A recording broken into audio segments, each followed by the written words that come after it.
नमस्कार दोस्तों, आप सबका फिर से स्वागत है आपके अपने चैनल एनसाइक्लो जीके पे। इस वीडियो में हम आपके लिए मुग़ल काल के कुछ बेहतरीन क्वेश्चन लेके आए हैं। मुग़ल डायनेस्टी की जो हिस्ट्री थी उससे संबंधित 110 ऐसे क्वेश्चन लेके आए हैं जो किसी भी आने वाले एग्ज़ाम में आपके लिए बहुत बेनिफिशियल होंगे, आपको बहुत हेल्प करेंगे। ये 110 क्वेश्चन करने के बाद ये लगा के चलिए अब मुग़ल डायनेस्टी के तो लगभग क्वेश्चन आप कवर कर चुके होंगे। तो हम पहले क्वेश्चन की तरफ चलते हैं। Who wrote Akbarnama? अकबरनामा किसने लिखा था? अबुल फजल। दूसरा क्वेश्चन है the battle of Khanwa was fought between? Khanwa का जो युद्ध था वो किस किस के बीच हुआ था? बाबर और राणा सांगा। बाबर और राणा सांगा। बाबर ने इंडिया में 1526 से लेके 1529 तक 4 युद्ध लड़े थे। 26, 27, 28, 29। इसको हम ऐसे याद कर सकते हैं: पानी पिया, खाना खाया, चांद देखा और घर गया। ये पानीपत, खानवा, चंदेरी और घग्गर। तो यहाँ से आपसे पूछा हुआ था खानवा, तो वो बाबर और राणा सांगा के बीच में हुआ था 1527 को। Second battle of Panipat was fought between? Panipat की दूसरी लड़ाई किस किस के बीच हुई थी? पानीपत की दूसरी लड़ाई पहली बार तो हुई थी 1556 को, और ये हुई थी बैरम खां और हेमू के बीच में। जो बैरम खां था वो अकबर का संरक्षक था इस लड़ाई में। उन्होंने उसको संरक्षित किया हुआ था हुमायूं की मृत्यु के बाद। जो अकबर था उनका 14 साल की उम्र में कोरोनेशन हुआ था, राज्याभिषेक हुआ था 14 फरवरी 1556 को। 14 साल उनकी एज थी। तो उनका संरक्षक था बैरम खां। बैरम खां और हेमू ने पानीपत की दूसरी लड़ाई लड़ी थी 1556 में, जिसमें बैरम खां जो कि अकबर की ओर से लड़ रहा था उसकी विजय हुई थी। Who was the author of Humayunnama? Gulbadan Begum. The first battle of Panipat 1526 mark the beginning of Mughal rule. 1526 की जो लड़ाई थी उसने भारत में मुगल वंश की स्थापना कर दी थी, जिसको हम मुगल डायनेस्टी बोलते हैं। और दिल्ली सल्तनत का एंड हो गया था। दिल्ली सल्तनत का एंड हो गया था। इब्राहिम लोदी 1526 की इस लड़ाई में हारा गया था और बाबर जीत गया था। After Panipat Babur had to face with the problem of dealing with the powerful forces of? Panipat की लड़ाई के बाद बाबर को सबसे ज़्यादा जिन फोर्सेस से दिक्कत हुई वो कौन सी थी? वो अफ़गानी सेनाएं थी। बाबर्स तुजुक और memoir is rightly classified as a classic of world literature. Tuzuk Baburi और बाबर्स तुजुक जिसको बोला जाता है वो उसमें पूरे संसार के लिटरेचर से संबंधित टेक्स्ट्स हैं। Babur wrote his memoir Tuzuk Baburi in his mother tongue which was Turkish. Babur ने जो अपनी ऑटोबायोग्राफी लिखी थी तुजुक बाबरी, वो किस लैंग्वेज में थी? वो थी तुर्की भाषा में। तुर्की भाषा। 9th क्वेश्चन है the Mughal were descendant of the तुर्क मंगोल्स। जो मुगल थे वो तुर्क और मंगोल्स के डिसेंडेंट्स थे। वो अपनी मदर की साइड से तो जो बाबर था वो था मुगल वंश से, और जो अपने पेरेंट्स था उसका जो उसके फादर थे उनकी साइड से था वो टर्किश। वो टर्किश था। जो वो Timur e Lang, Timur the lame, Timur e Lang की फैमिली से बिलोंग करता था। क्वेश्चन नंबर 10 है before the advent of Babur in India the centre point of the struggle of Transoxiana in Central Asia was the control over Samarkand. Samarkand के ऊपर जो control था वो सेंटर पॉइंट था स्ट्रगल का। Babur was a descendant of Timur और Genghis Khan. ये Turkish थे और ये चंगेज़ खान मंगोल था। जो बाबर की मदर थी वो मंगोल साइड से थी और जो उसके फादर थे वो टर्किश साइड से थे, तो वो दोनों की ही परिवार से आता था। Question number 12 on the eve of Babar's invasion the sultan of Delhi was Ibrahim Lodi, जिसको 1526 ने इसने पानीपत की फर्स्ट बैटल में हराया था। बाबर ने इसमें पहली बार जो पानीपत की पहली लड़ाई थी इसने उसमें बारूद का प्रयोग किया था। बारूद का, और इसने तुलुगमा नीति वो अपनाई थी इस युद्ध में पहली बार। जो इंडिया में युद्ध लड़ा गया था, ये पानीपत का पहला युद्ध 1526 का। Question number 13, Akbar ascended the throne in, जो अकबर का राज्याभिषेक कब हुआ था, वो हुआ था 1526 को। एग्जैक्ट डेट है 14 फरवरी 1556। Akbar ascended the throne at the age of 13 years. कहीं कहीं इसको 13 साल लिखा रहता है, कहीं कहीं इसको 14 साल लिखा रहता है। उसका जो बर्थ था वो 1540 का था। Bairam Khan the regent of Akbar was assassinated on his journey to Mecca by an Afghan. किसी अफ़गानी ने इसको बैरम खां को मार दिया था जब वो हज की यात्रा पे गया था। एक्चुअली हुआ ये था कि अकबर के जो भी दरबारी थे उन्होंने अकबर को भड़का दिया था कि बैरम खां के संरक्षण में रहते हुए सब कुछ बैरम खां कर रहा है और ये शासन को कब्जा लेगा, या इस तरह की जो भी कानाफूसी होती है, और उस तरह की उन सब की बातों में आके, अपने दरबार के लोगों की दरबारियों की बातों में आके अकबर ने बैरम खां को हज यात्रा पे भेज दिया था और वहाँ पे एक अफ़गान ने उसको मार डाला था। Question number 16, who fought the battle of Kannauj on May 1540। Kannauj का युद्ध किस किस के बीच में हुआ था, हुमायूं और शेरशाह। एक क्वेश्चन यहाँ से ये बन गया, कन्नौज का युद्ध हुआ कब था, 1540। हुआ किस किस के बीच में था, हुमायूं और शेरशाह सूरी। ये सूरी डायनेस्टी से था, शेरशाह सूरी था सूरी डायनेस्टी। जो शेरशाह सूरी था उसका बचपन का नाम, बहुत बार क्वेश्चन पूछ लिया जाता है उसके बचपन का क्या नाम था, तो उसके बचपन का नाम था फरीद खां। इसका जन्म हुआ था 1486 में Sasaram,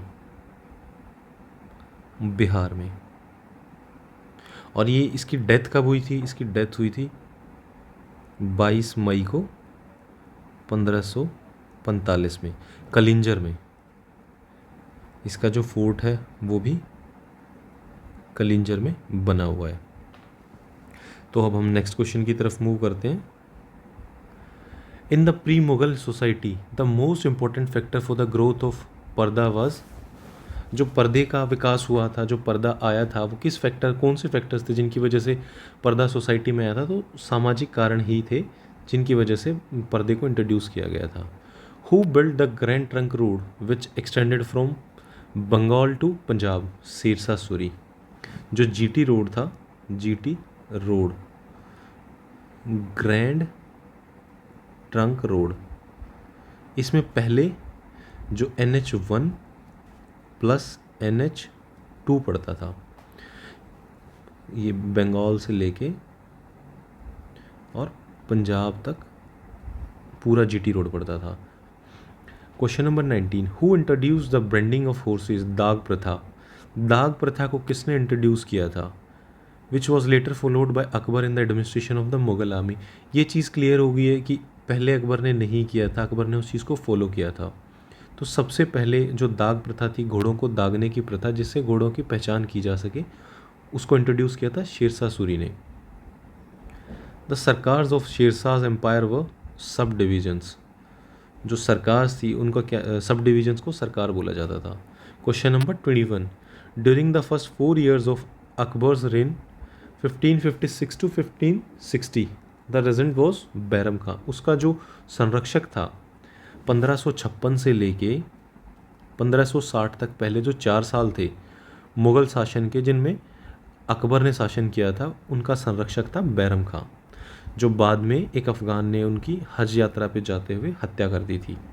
question number 22, in शेरशाह's administration the highest division was सरकार। Question number 23, the follies which Humayun had committed during the conduct of 2 military campaigns on account of which he lost his empire to Sher Shah Suri were against। वो कौन सी 2 मूर्खताएं थी जो हुमायूं ने की थी जिसकी वजह से वो अपना एम्पायर हार गया था शेरशाह सूरी को। तो वो जो 2 मिलिट्री कैंपेन्स थे वो थे गुजरात और बंगाल के against. Question number 24, who invited Babur to attack India. Babur को इन्विटेशन किसने दिया था इंडिया पे अटैक करने के लिए, इसने ये दिया था दौलत खान लोधी ने, जो कि इब्राहिम लोधी का अंकल था। और बहुत से जो टेक्स्ट हैं, जो अकाउंट्स हैं, उनमें ये कहा जाता है कि राणा सांगा, राणा संग्राम सिंह, राणा संग्राम सिंह का एक्चुअल इनविटेशन था, जिसको बाबर ने कंसीडर किया था, उसके बाद उसने इंडिया पे अटैक किया था। Question number 25, Humayun had to run away from India after he was defeated in the battle of Kannauj. Kannauj के युद्ध में हारने के बाद शेरशाह सूरी से हुमायूं ने इंडिया को छोड़ दिया था, इंडिया से भाग गया था। Question number 26, which two important cities did Babur capture after the first battle of Panipat. Panipat की पहली लड़ाई जो कि 1526 में लड़ी थी, जिसने मुग़ल स्थापत्य, मुग़ल वंश की स्थापना कर दी थी भारत में। उसके बाद बाबर ने कौन सी दो इंपॉर्टेंट सिटीज़ को जीता था, वो थी दिल्ली और Agra. Question number 27, which Mughal king popularized the use of gun powder and artillery in India. Babur. जैसा कि मैंने आपको पहले भी बताया था, 1526 का जो पानीपत की पहली लड़ाई थी, उसमें उसने दो नई चीज़ें की थी। फर्स्ट, गन पाउडर, बारूद का यूज़ किया गया था इसमें, और सेकंड जो पॉलिसी थी, तुलुगमा नीति का फर्स्ट टाइम यूज़ किया गया था, जिसमें चारों तरफ से अटैक किया जाता है, चारों तरफ से इसमें अटैक किया जाता है। तो गन पाउडर का सबसे पहली बार आर्टिलरी का यूज़ किया था बाबर ने इंडिया में। Question number 28, who among the following was in charge of foreign affairs in शेरशाह's administration. दीवाने वजारत। दीवाने वजारत डिपार्टमेंट को बोला जाता था, जो फॉरेन अफेयर्स, ये कह सकते हैं कि उसका काइंड ऑफ विदेश मंत्रालय था, फॉरेन मिनिस्ट्री थी ये उसकी, जिसको दीवान-ई वजारत बोला जाता था, जो उसके फॉरेन अफेयर्स को देखती थी, संभालती थी, उसका चार्ज लेती थी। Question number 29, which of the following did not constitute part of the army reforms of Sher Shah Suri. Sher Shah Suri को आर्मी रिफॉर्म्स, मिलिट्री रिफॉर्म्स के लिए जाना जाता है। उसने क्या किया था, उसने घोड़ों को दागने की प्रथा बनाई थी, उसने सोल्जर्स को परमानेंटली रिक्रूट करने की एक अपना रिक्रूटमेंट सेल बनाया था, उसने सोल्जर्स को प्रमोशन देना शुरू किया था ताकि वो उसके साथ हमेशा के लिए रहें, और उसने उनको कैश जो सैलरी है वो देने का प्रोविज़न किया था। तो जो ऑप्शन बी है हमारा, ये रिफॉर्म में उसके में नहीं था। Introduction of swiftly moving artillery, आसानी से मूव करने वाली आर्टिलरी उसने उनको नहीं इंट्रोड्यूस किया था। Question number 30, who among the following has issued the coin rupee for the first time. Sher Shah Suri. जो हमारी करेंसी है, इंडियन करेंसी रुपी, उसका फादर किसको बोला जाता है, शेरशाह सूरी को बोला जाता है। फर्स्ट टाइम उसका इंट्रोडक्शन क्योंकि शेरशाह सूरी ने किया था। Question number 31, how many central departments were established by Sher Shah Suri. Sher Shah Suri ने कितने सेंट्रल डिपार्टमेंट्स को एस्टेब्लिश किया था, वो था 4। According to smriti text, to punish the wicked and cherish the good was the duty of Kshatriyas. दुष्ट को दंड देने का और जो अच्छे हैं उनको सम्मान देने का किसको दायित्व सौंपा गया था, स्मृति के टेक्स्ट हैं उनके हिसाब से वो थे Kshatriya. In the pre Mughal society the study of recitation of the Vedas was banned for the, option number 1 है ब्राह्मण, क्षत्रिय, शूद्र और अनटचेबल। जो प्री मुगल सोसाइटी थी, जो वैदिक काल था, वैदिक काल नहीं बोलेंगे, जो मुगल सोसाइटी से पहले का काल था, उसमें किनको बैन था मंत्रस को रिसाइट करना वगैरह, वो थे शूद्र, उनको अलाउ नहीं किया जाता था पूजा पद्धति और ये सब चीज़ें। Akbar introduced the dahsala system with the help of Raja Todarmal. Todarmal कौन था, टोडरमल था उसका फाइनेंस मिनिस्टर। राजा बीरबल का नाम था महेश दास। बहुत बार ये क्वेश्चन आता है। Question number 35, in the Mughal administration Bakhshi was, जो मुगल एडमिनिस्ट्रेशन था, प्रशासन था, उसमें बख्शी किसको बोला जाता था, pay master cum incharge of intelligence services. जो इंटेलिजेंस सर्विसेज का मास्टर कम इंचार्ज होता था उसको बोला जाता था Bakhshi. Question number 36, persons holding ranks from 2500 and above were known as 2500 और ऊपर उससे ऊपर की रैंक जो पर्सनस होल्ड करते थे उनको क्या बोला जाता था? Amir i Umda. Question number 37, mansabdars who were paid in cash were called naqdis. जिन मनसबदार को कैश में भुगतान किया जाता था उनको नकदी बोला जाता था, नकदीस। क्वेश्चन नंबर 38, इस वीडियो को हम थोड़ा जल्दी जल्दी करेंगे वरना 110 क्वेश्चन है और वीडियो बहुत लंबा हो जाएगा। In which of the following wings of the Mughal army व foreigners like the Portuguese and the Ottomans employed artillery. जो उसकी आर्टिलरी विंग थी उसमें फॉरनर्स को डिप्लॉय किया जाता था, उनको भी उसमें काम पे रखा जाता था। Question number 39, in the Mughal empire the land revenue was stated mainly in copper dams. ये कोपर आएगा, copper dams. Question number 40, the only type of jagir which couldn't be transferred was the watan jagir. ये वतन जागीर उस तरह की जागीर होती थी जिसको ट्रांसफ़र नहीं किया जा सकता, लेकिन तन जागीर, खिदमती जागीर और मिल्कियत जागीर, इन तीनों को, ये तीनों ट्रांसफरेबल थी, ये तीनों थी transferable. Which of the following varieties of land during Mughal period did not yield revenue to state. Suyurghal, जो ये लैंड थी इससे मुगल डायनेस्टी को जो राजा थे उनको कोई रेवेन्यू जनरेट नहीं होता था। द चेन ऑफ जस्टिस, न्याय की जंजीर। न्याय की जंजीर किसने लगाई थी? जहांगीर। जहांगीर जाना जाता था जस्टिस के लिए और पेंटिंग्स के लिए। Who among the following Prince was a great pattern of art. वो थे दारा शिकोह, जो पैटर्न थे जिन्होंने कला को संरक्षण दिया था, Dara Shikoh. The largest number of books on classical Indian music in Persian was written during whose rain.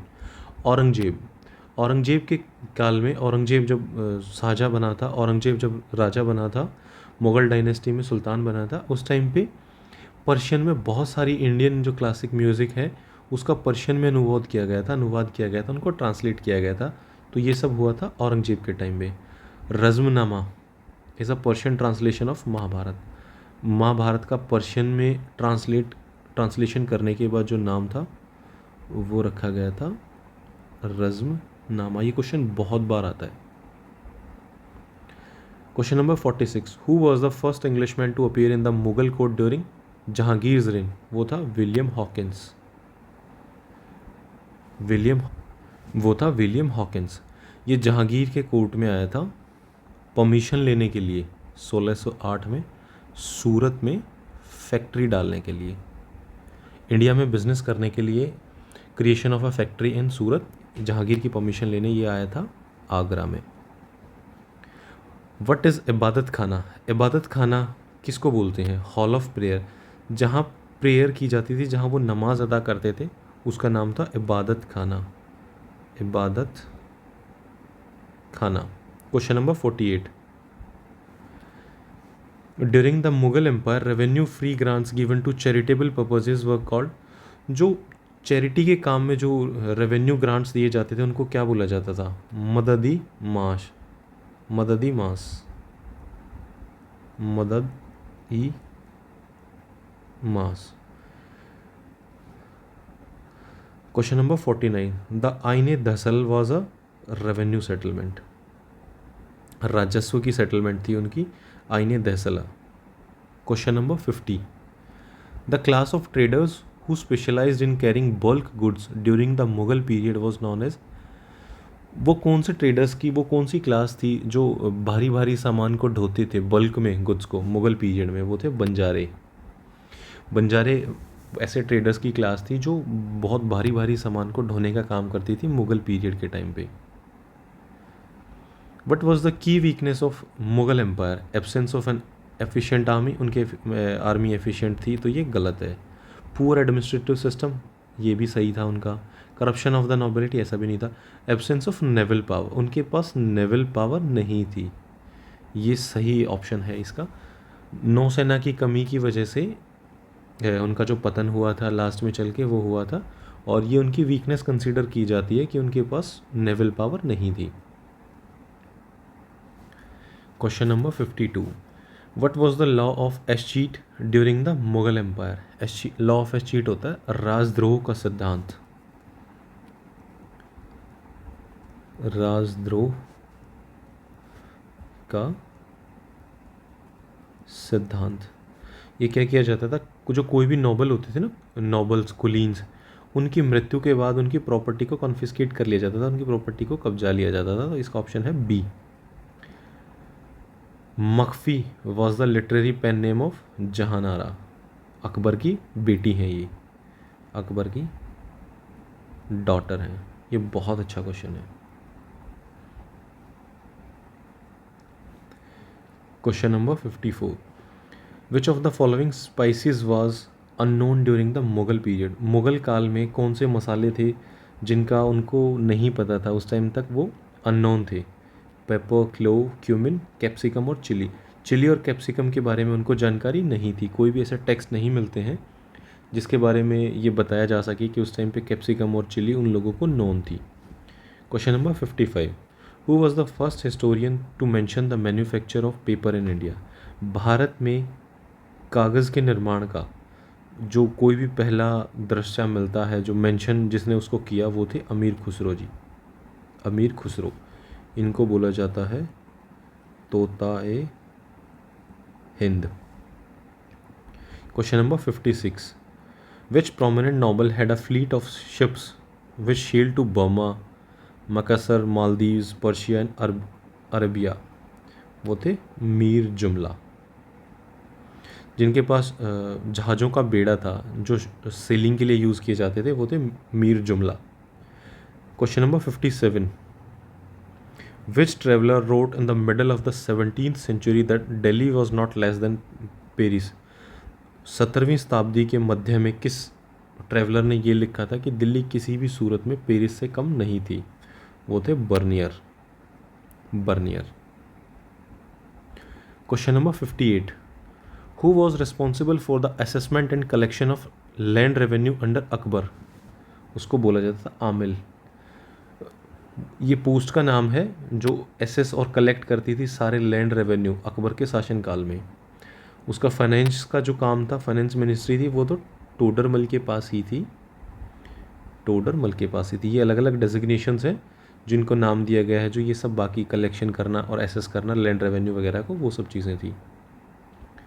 In the revenue system of Akbar dahsala was a 10 year system, जो 10 साल के लिए होता था, 10 years.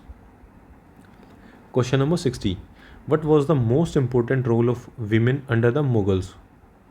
Giving moral and cultural tones to society, serving their husbands, played an active role in politics, giving birth to children? इसका हो जाएगा option A. The Mughals imported slaves from, जो मुग़ल थे वो कहाँ से दास इंपोर्ट करते थे? वो करते थे ईस्ट अफ्रीका से। Question number 62, in the Mughal period the zamindars serve the state as, जो मुग़ल काल था उसमें जमींदार थे वो क्या करते थे? जो जमींदारों का काम होता था वो होता था an agency for collecting of land revenue. वो जाने जाते थे कलेक्शन ऑफ लैंड रेवेन्यू, जो लैंड रेवेन्यू जनरेट होता है उसकी कलेक्शन का काम उनको दिया जाता था जमींदारों को। Question number 64, which of the following contemporary sources of the Mughal period is specially useful for obtaining information on the agrarian condition? Agrarian condition होती हैं एग्रीकल्चर, कृषि के बारे में। मुगल काल के ऐसे कौन से सोर्स थे उसी समय के, जो उस समय की जो कंडीशंस थी, स्थिति थी कृषि की, एग्रीकल्चर की, उसके बारे में हमें बताते हैं? वो थी आईन अकबरी, जिसको लिखा था अबुल फजल ने। Question number 65, for which of the following products of Bengal during the Mughal period was that province specially famous? जो मुगल काल में बंगाल प्रोविंस था वो किस चीज़ के लिए जाना जाता था? वो जाना जाता था शुगर के लिए। Question number 66, which of the following was not one of the chief features of the जब्त सिस्टम ऑफ राजा टोडरमल? इसमें देखो ये लिखा हुआ कि नहीं था। Option A survey and measurement of land, ठीक है ये होता था। क्लासिफिकेशन ऑफ लैंड, ये भी होता था। Land divided into 4 categories, land को 4 कैटेगरीज में बांटा जाता था। बाइनियल असेसमेंट, ये गलत है। बाइनियल असेसमेंट है कि हर 2 साल में उसको एसेस किया जाता था, ये ऑप्शन गलत है। इसका आंसर हो जाएगा option C. Question number 67। Question number 67. The first Mughal emperor to organize some sort of distress relief during the famines was किसी भी प्रकार की जो संकट की घड़ी थी उसमें संकट राहत की व्यवस्था करने वाला पहला मुगल सम्राट कौन था? तो वो था Akbar. Question number 68. Introduction of which of the following crops during the Mughal period brought about a most remarkable change in the cropping pattern? जो क्रॉपिंग पैटर्न में सबसे रिमार्केबल चेंज आया था मुगल टाइम पे, वो किस क्रॉप के इंट्रोडक्शन से आया था? वो था टी, चाय के इंट्रोडक्शन से। Which of the following varieties of land available during the Mughal times did not yield any land revenue to the states? ये होती थी सुयूर घाल। बेसिकली ये वो लैंड ग्रांट्स थी जो चैरिटी के लिए दी जाती थी, चैरिटी के लिए। इसका जिक्र कहाँ मिलता है? इसका जिक्र मिलता है आईने अकबरी, आईने अकबरी में। Question number 70. The revenue assessment known as batai, ghalla bakhshi और bhaoli was a method of crop sharing on the basis of actual production.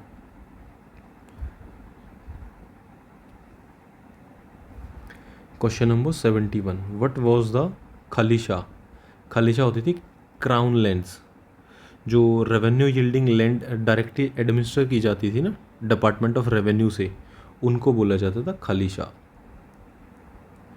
Akbar जो मुग़ल काल में जो उनका इम्पीरियल डिपार्टमेंट ऑफ रेवेन्यू था उसको बोलते थे imperial department of revenue,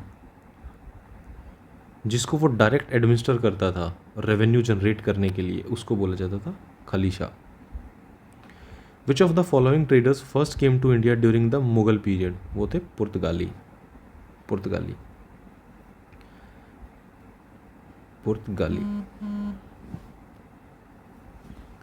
question number 73.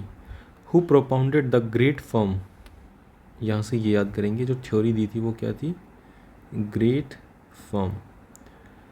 Theory of the decline of the Mughal empire, Mughal empire के पतन की जो थ्योरी दी थी वो किसने दी थी? Karen Leonard. ये इंपॉर्टेंट क्वेश्चन है। Question number 75. According to Satish Chandra the decline and downfall of the Mughal empire was due to? जो सतीश चंद्रा जी के अकॉर्डिंग जो मुगल एम्पायर का पतन था वो किस वजह से था?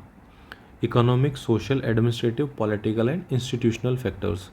सभी तरह के जो आर्थिक, सामाजिक, प्रशासनिक, राजनीतिक, जितनी भी तरह के वो सब कारण थे जिनकी वजह से मुग़ल एम्पायर का डाउनफॉल शुरू हुआ था। Question number 76. The founder of the Sikh empire in the Punjab was Ranjit Singh. यहाँ सिख एम्पायर से मतलब सिखिज़म से नहीं है, सिखिज़म से नहीं है, खालसा से नहीं है। यहाँ जो एम्पायर शुरू किया था, जो वंश शुरू हुआ था, जो रूल करने की बात थी, जो पंजाब को रूल किया गया था सिख एम्पायर ने, ये उसके लिए उसके कंटेक्स्ट में पूछा गया है कि रंजीत सिंह। Question number 77.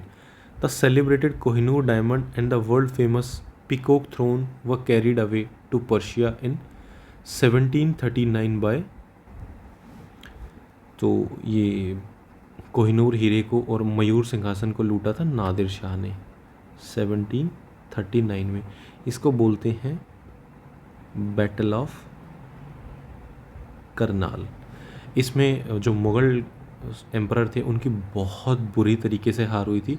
और किस राजा ने लड़ा था मुग़लों की ओर से? वो थे मोहम्मद शाह, और इनका निकनेम था रंगीला। इनको बोला जाता था, ये जिस हिसाब से एम्यूज़मेंट में, हमेशा एम्यूज़मेंट में लगे रहते थे, भोग विलास के जीवन में लगे रहते थे, इसलिए इनको रंगीला बोला जाता था। बहुत बार क्वेश्चन आता है कि रंगीला किस एम्परर के लिए यूज़ होता है, मुग़ल एम्परर के लिए? तो वो था मोहम्मद शाह। 1739 में नादिर शाह ने इनको बहुत बुरी तरीके से हरा के मयूर सिंहासन और कोहिनूर हीरे को लूट लिया था। The son of Aurangzeb who succeeded him under the title of Bahadur Shah was, Aurangzeb का कौन सा बेटा था जिसने उनको बहादुर शाह का टाइटल लेके और उन्होंने रूल किया था, वो था मुअज्जम। ये इम्पोर्टेंट क्वेश्चन है और ये भी इम्पोर्टेंट क्वेश्चन है। Question number 79, the main reason for the defeat of Mughal forces eight the hands of Nadir Shah, Nadir Shah से जो मुगलों की हार हुई थी, उनकी डिफीट हुई थी, उसका मेन कारण क्या था? Option C, disunity, poor leadership, mutual jealousies and distrust. उनमें एकता की कमी थी और उनमें आपस में जेलेसी थी, एक दूसरे पर भरोसा नहीं था और लीडरशिप किसी काम की नहीं थी, अच्छी खासी लीडरशिप नहीं थी। Question number 79, at the time of the third battle of Panipat Mughal emperor was Shahjahan two. Panipat की तीसरी लड़ाई 1761 में हुई थी, उस टाइम पे मुगल एम्परर थे शाहजहाँ टू। क्वेश्चन नंबर 80, ये बहुत अच्छा क्वेश्चन है। Murshid Quli Khan the Mughal governor of Bengal was originally, जो मुर्शिद कुली खां था मुगल गवर्नर था बंगाल का। सबसे पहली चीज़ तो ये बंगाल का मुगल गवर्नर कब से कब तक थे?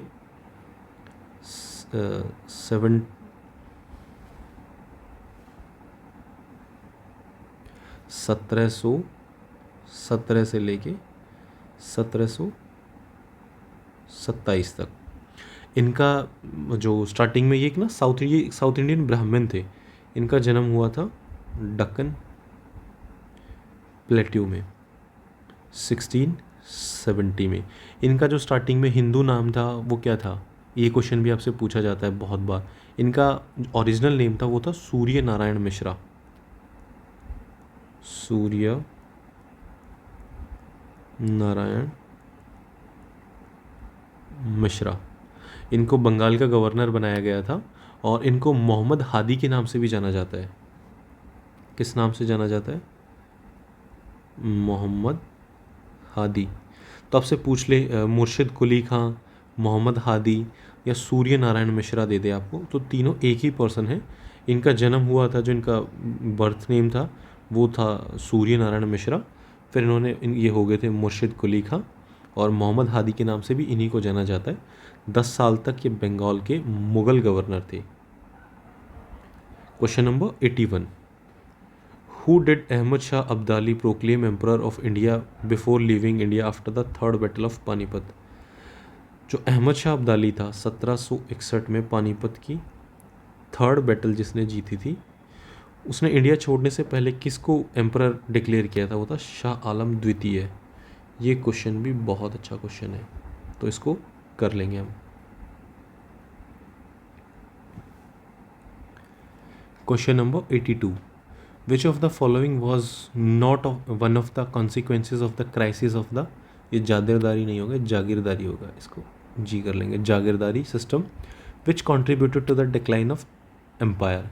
इसमें से कौन सा ऑप्शन नहीं है, कौन सा कॉन्सिक्वेंसेज नहीं है? कॉन्सिक्वेंसेज बाकी देखेंगे हम। A, the nobles try to get maximum income from their jagirs at the cost of the peasantry, इस ठीक है।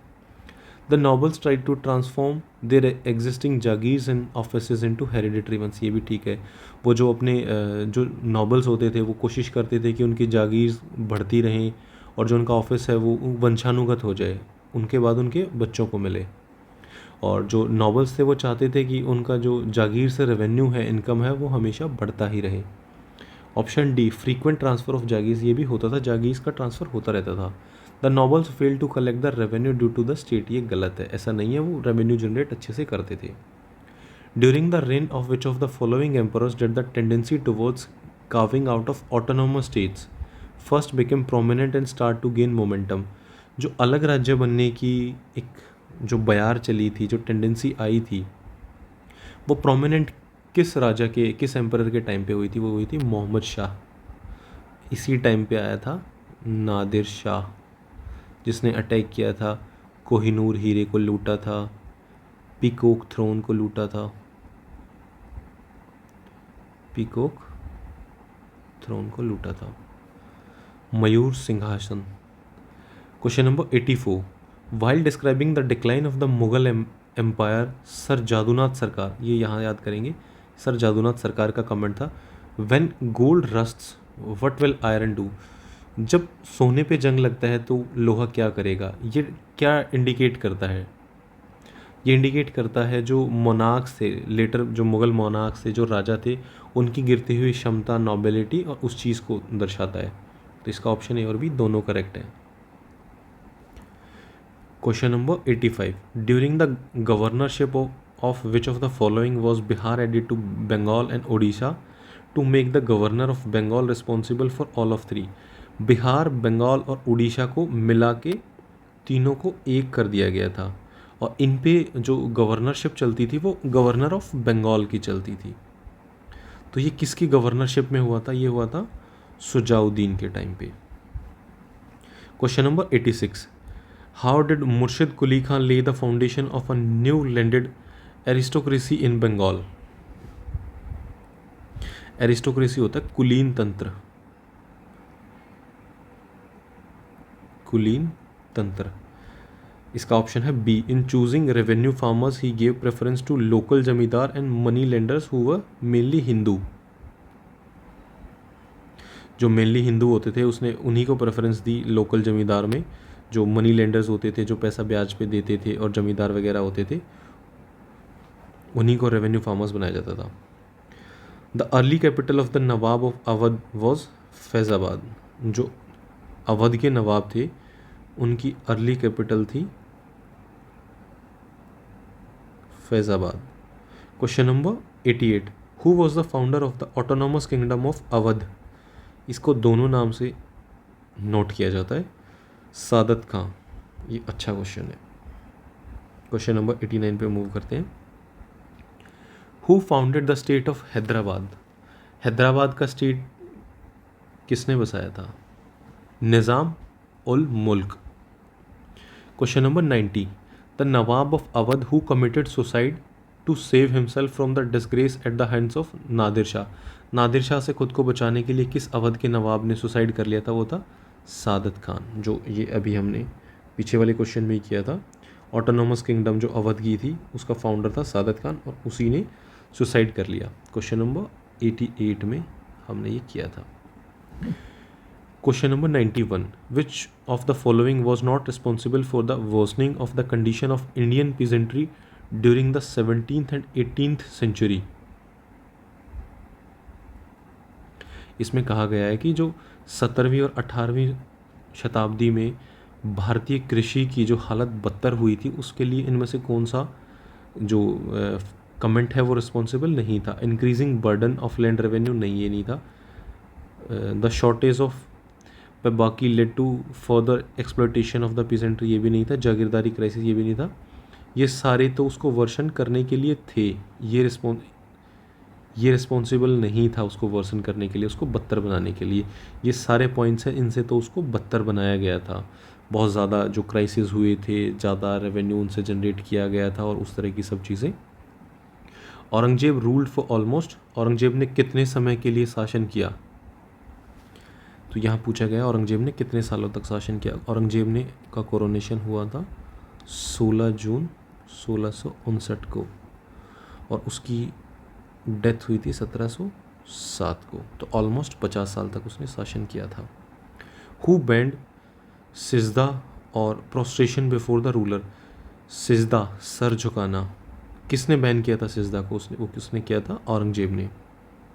Under whose noble did Bengal emerged as a regional state? Murshid Quli खां, मुर्शिद कुली खां। सूर्य नारायण मिश्रा, सूर्य नारायण मिश्रा किसके अंडर में बंगाल एमर्ज किया था एक रीजनल स्टेट के तौर पे? ये थे मुर्शिद कुली खां, जो साउथ इंडिया के ब्राह्मण थे, मिश्रा। 1717 से 1727 तक ये गवर्नर ऑफ बंगाल रहे थे, मुगल गवर्नर। मुर्शिद कुली खां 1713 से 1727 was sent as subedar, provincial governor to Bengal by Aurangzeb.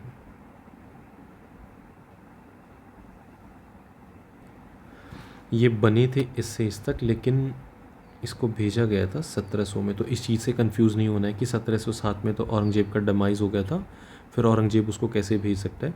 तो इसको 1700 में भेजा गया था। और इससे पहले जो बंगाल के गवर्नर थे वो थे आज़िम उस शान। आज़िम उस शान, ये ग्रैंडसन थे मुगल एम्परर के, और ये सूबेदार होते थे प्रोविंस के उस टाइम पे। Question number 96, in the 18th century the foremost among the new states were Bengal, Awadh और हैदराबाद।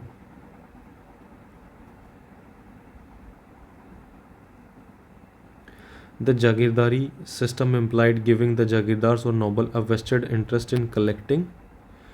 जो जागीरदारी सिस्टम होता था उसमें जो जागीरदार्स होते थे वो क्या, उनका क्या काम होता था? उनका काम होता था लैंड रेवेन्यू को जनरेट करना। Question number 98, there was a frequent system of transfer of jagirdars after every. जो जागीरदार्स होते थे उनका ट्रांसफ़र होता था, फ्रीक्वेंट जो सिस्टम था उसमें उनका ट्रांसफ़र कर दिया जाता था। हर कितने साल में होता था? वो होता था हर 5 साल में। Question number 99, the regional state were competing with one another for resources which led to frequent military conflicts. आपस में एक दूसरे पे जो स्टेट्स compete करते थे आपसी, उनके बाद में उनकी सेनाओं के बीच में कॉन्फ्लिक्ट्स होते रहते थे। Question number 100, who held that indigenous banking firms are indispensable allies of Mughals. इस क्वेश्चन में कहना चाह रहा है कि किस पर्सन ने जो बैंकिंग फर्म्स थी, जो बैंकिंग संस्थाएं थी, उनको मुगलों के अपरिहार्य सहयोगी के रूप में जाना, जिससे उसको अलग नहीं किया जा सकता, ऐसे साथी के रूप में जाना, वो थे Karen Leonard. Who wrote the agrarian system of Mughal India. Agrarian system of Mughal India इनमें से किसने लिखी है? वो थे Irfan Habib. Question number 102, the most paying jagirs were reserve for the khalisa to meet the cost of वो।